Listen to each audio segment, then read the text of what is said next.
കോഴിക്കോട് പൂവാട്ടുപറമ്പിൽ നിയന്ത്രണം വിട്ട Innova car വർക്ക്ഷോപ്പിലേക്ക് ഇടിച്ചു കയറിയ അപകടത്തിൽ 5 പേർക്ക് പരിക്കേറ്റു. റോഡരികിൽ നിർത്തിയിട്ടിരുന്ന നിരവധി ഇരുചക്ര വാഹനങ്ങളെയും കാർ ഇടിച്ചിട്ടു. നയൻതാര വിവരങ്ങളുമായി ചേരുന്നുണ്ട്. നയൻ, ഈ അപകടം എങ്ങനെയാണ് ഉണ്ടായത്? ഇന്ന് രാവിലെ 10 മണിയോട് കൂടിയാണ് ഈ അപകടം സംഭവിക്കുന്നത്. അതായത് പൂവാട്ടുപറമ്പിൽ കോഴിക്കോട് കാർ വർക്ക്ഷോപ്പിലേക്ക് നിയന്ത്രണം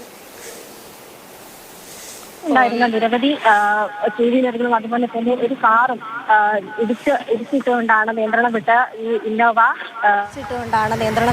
ഈ ഇന്നോവ വർക്ക്ഷോപ്പിലേക്ക് ഇടിച്ചു കയറിയത്. 5 പേർക്ക് പരിക്കേറ്റിട്ടുണ്ട്. 5 പേരെയും കോഴിക്കോട് മെഡിക്കൽ കോളേജ് ആശുപത്രിയിൽ പ്രവേശിപ്പിച്ചിട്ടുണ്ട്. ഇവരുടെ പരിക്ക് ഗുരുതരമൊന്നുമല്ല.